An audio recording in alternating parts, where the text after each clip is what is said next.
वैशाख मास महत्तम अध्याय 7। जय श्री राधा कृष्ण। वैशाख मास की बड़ी भारी महिमा है। चारों युगों में अलग अलग प्रभाव हुए। किसी युग में दान का प्रभाव था, किसी युग में यज्ञ का प्रभाव था, किसी युग में सत्य का प्रभाव था, लेकिन वैशाख मास के स्नान का प्रभाव चारों युगों में था। इसलिए वैशाख के इस पावन महीने में शुभ कर्म करके अधिक से अधिक पुण्य अर्जित करो।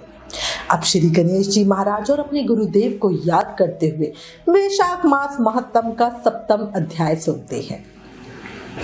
जय गणेश जय गजवंदन, कृपा सिंधु भगवान, मूसक वाहन दीजिए, ज्ञान बुद्धि वरदान।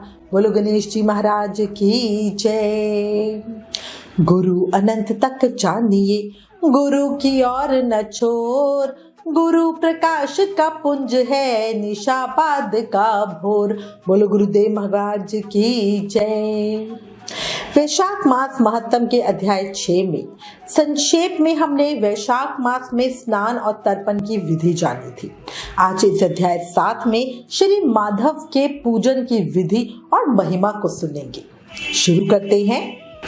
नारद जी स्नान और तर्पण विधि बताकर कुछ देर रुके, फिर पुनः बोले, हे राजन, प्रतिदिन तीर्थ स्नान, तिलों द्वारा पितरों का तर्पण, धर्म घट आदि का दान और श्री मधुसूदन का पूजन, ये भगवान को संतोष प्रदान करने वाले हैं।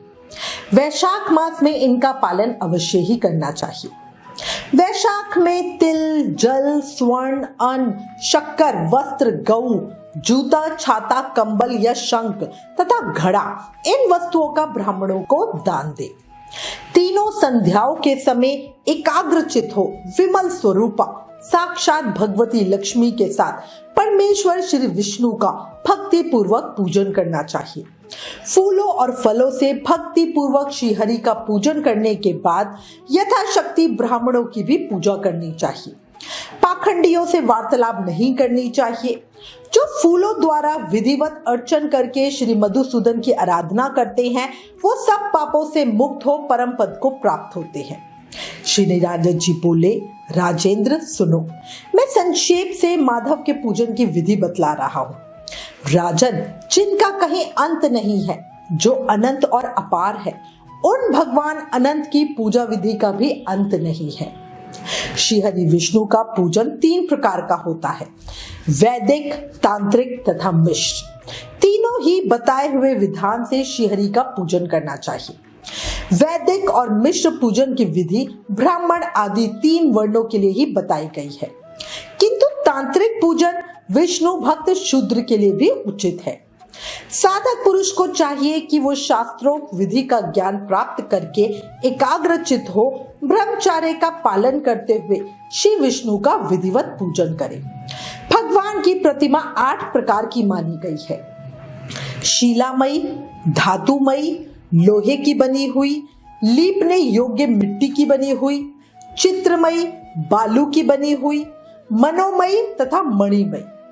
इन प्रतिमाओं की प्रतिष्ठा 2 प्रकार की होती है, एक चल प्रतिष्ठा और दूसरी अचल प्रतिष्ठा। चल प्रतिष्ठा होती है जिसमें प्रभु कहीं भी जा सकते हैं, और अचल होती है जो फिक्स होती है। राजन, भक्त पुरुष को चाहिए कि उसे जो कुछ भी सामग्री प्राप्त हो उसी से भक्ति भाव के साथ पूजन करे। प्रतिमा पूजन में स्नान और अलंकार ही अभिष्ट है, अर्थात भागवत विग्रह को स्नान कराकर पुष्प आदि से श्रृंगार कर देना ही प्रधान सेवा है। श्री कृष्ण में भक्ति भाव रखने वाला मनुष्य यदि केवल जल भी भगवान को अर्पित करे तो वो उनकी दृष्टि में श्रेष्ठ है।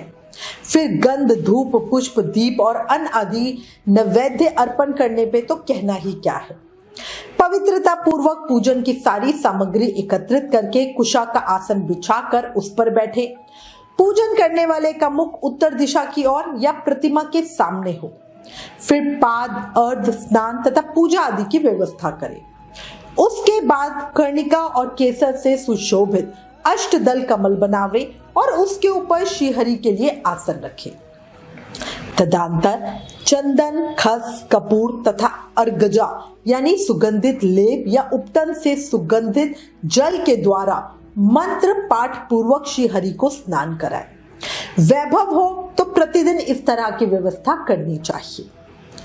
स्वर्णधर नामक अनुवाक, महापुरुष विद्या, सहस्त्र शीर्षा आदि पुरुष सूक्त तथा साम वेदोक्त निरंजना आदि मंत्रों द्वारा प्रेम पूर्वक भगवान का यथा योग्य श्रृंगार करे।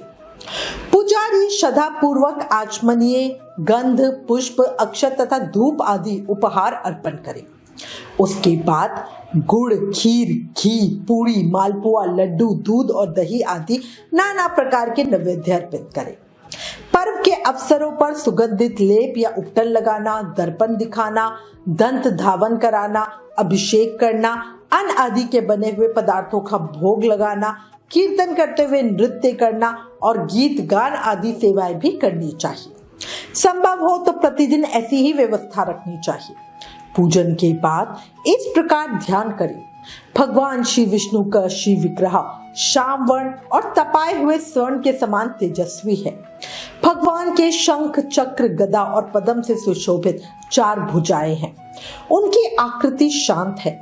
उनका वस्त्र कमल के केसर के समान पीले रंग का है। वो मस्तक पर किरीट, दोनों हाथों में कड़े, गले में यज्ञोपवीत तथा उंगलियों में अंगूठी धारण किए हुए हैं। उनके वक्षस्थल में श्रीवत्स का चिन्ह है। कौस्तुभ मणि उनकी शोभा बढ़ाते हैं तथा वो वनमाला धारण किए हुए हैं। इस प्रकार ध्यान करते हुए पूजन समाप्त करके घी में डुबोई हुई समाधियों तथा हविष्य द्वारा अग्नि में हवन करें। तदंतर पुनः भगवान को पूजन करके उन्हें प्रणाम करें और पार्षदों को नैवेद्य अर्पण करें। उसके बाद मुख शुद्धि के लिए सुगंधित द्रव्यों से युक्त तांबुल निवेदन करना चाहिए। फिर छोटे बड़े पौराणिक तथा अवार्चनीय स्तोत्रों द्वारा भगवान की स्तुति करके भगवान प्रसन्न होइए इस प्रकार कहकर प्रतिदिन दंडवत प्रणाम करें। अपना मस्तक भगवान के चरणों में रखकर दोनों भुजाओं को फैलाकर परस्पर मिला दे और इस प्रकार कहें, हे परमेश्वर, मैं मृत्यु रूपी ग्रह तथा समुद्र से भयभीत होकर आपकी शरण में आई हूँ, आप मेरी रक्षा करें। इसके बाद भगवान को अर्पण की हुई प्रसाद माला आदि को आदर पूर्वक सर पर चढ़ाएं तथा यदि मूर्ति विसर्जित करने योग्य हो तो उसका विसर्जन करें। ईश्वरीय ज्योति को आत्म ज्योति में समर्पित कर ले। प्रतिमा आदि में जहाँ भगवान का चरण हो वहीं श्रद्धा पूर्वक पूजन करना चाहिए तथा मन में ये विश्वास रखना चाहिए कि जो संपूर्ण भूतों में तथा मेरी आत्मा में रम रहे हैं वो सर्वात्मा परमेश्वर इस मूर्ति में विराजमान है। इस प्रकार वैदिक तथा तांत्रिक क्रिया योग के मार्ग से जो भगवान की पूजा करते हैं वो सब और से अभिष्ट सिद्धियों को प्राप्त होते हैं। श्री विष्णु प्रतिमा की स्थापना करके उसके लिए सदृढ़ मंदिर बनवाना तथा पूजा कर्म की सुव्यवस्था के लिए सुंदर फुलवाड़ी लगाना, बड़े बड़े पर्वों पर तथा प्रतिदिन पूजा कार्य का भली भांति निर्वाह होता रहे, इसके लिए भगवान के नाम से खेत, बाजार, कस्बा और गांव आदि भी लगा देना चाहिए। ऐसा करने से मनुष्य भगवान के सायुज्य को प्राप्त होता है। भगवत विग्रह की स्थापना करने से सर्वभौम यानी सम्राट के पद को, मंदिर बनवाने से तीनों लोकों के राज्य को, पूजा आदि की व्यवस्था करने से ब्रह्मलोक को तथा इन तीनों कार्यों के अनुष्ठान से मनुष्य भागवत सायुज्य को प्राप्त कर लेता है। केवल अश्वमेध यज्ञ करने से किसी को भक्ति योग की प्राप्ति नहीं होती। भक्ति योग को तो वही प्राप्त करता है जो पूर्वोक्त रीति से प्रतिदिन श्री हरि की पूजा करता है। राजन, वही शरीर शुभ कल्याण का साधक है जो भगवान श्री कृष्ण को साष्टांग प्रणाम करने के कारण धूलि धूसित हो रहा है। नेत्र भी वो ही अत्यंत सुंदर और तप शक्ति से संपन्न है जिनके द्वारा श्री हरि का दर्शन होता है। वही बुद्धि निर्मल और चंद्रमा में संलग्न रहती है तथा वही जिह्वा मधुर भाषणी है जो बारंबार भगवान नारायण का स्तवन किया करती है।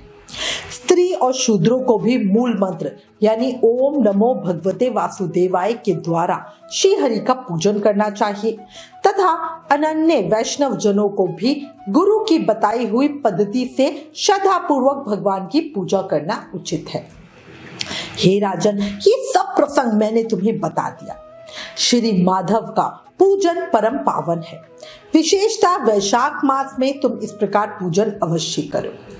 इसके बाद सूत जी कहते हैं, हे महर्षि गणों, इस प्रकार पत्नी सहित मंत्र वेदता महाराज अम्बरीश को उपदेश दे उनसे पूजित हो विदा लेकर देव ऋषि नारद जी वैशाख मास में गंगा स्नान के लिए चल पड़े।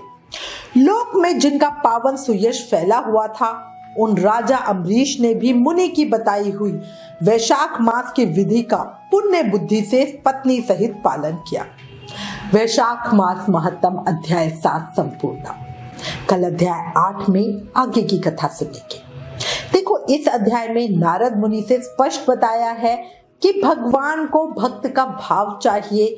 जल से स्नान कराने से भी वो बहुत प्रसन्न हो जाते हैं। इसलिए बिना कोई परेशानी लिए, बिना कोई टेंशन लिए, बिना मन में कोई भाव लिए अपनी सामर्थ्य के अनुसार भक्ति पूजा प्रेम करते रहो। इस अध्याय में ये भी स्पष्ट किया गया है कि स्त्री और शूद्रों को भी मूल मंत्र यानी ओम नमो भगवते वासुदेवाय के द्वारा श्री हरि का पूजन करना चाहिए। देखो, सब तरफ से प्रेरणा मिल रही है। ठाकुर जी की कृपा भी आप पर है जो आप ये कथा सुन पा रहे हो। पता ही है कि जीवन क्षणभंगुर है, अभी है, अगले पल का पता नहीं क्या हो जाए। और मौत को सदा याद रखो और अपने अनमोल जीवन को व्यर्थ मत जाने दो। पृथ्वी लोक को दुखालय या मृत्यु लोक भी कहते हैं। यहाँ से मुक्ति पाने का सिर्फ एक सरल उपाय है, अधिक से अधिक नाम जाप करो। कलयुग केवल नाम आधारा। सिर्फ नाम जाप करके ही कृष्ण भक्ति, शक्ति, मुक्ति, प्रेम सब पाया जा सकता है। इसलिए प्रेम से, मन से, भाव से हर समय, हर पल, हर सांस के साथ जाप करते रहो। हरे कृष्ण कृष्ण कृष्ण हरे हरे, हरे Ram Ram Ram Hare Hare. Please in videos को ज्यादा से ज्यादा शेयर करके वैशाख मास का प्रभाव सबको बताओ। अपने शास्त्रों का ज्यादा से ज्यादा प्रचार करो, ये भी एक सेवा है। Please like, share and subscribe. Thank you. जय श्री राधा कृष्ण।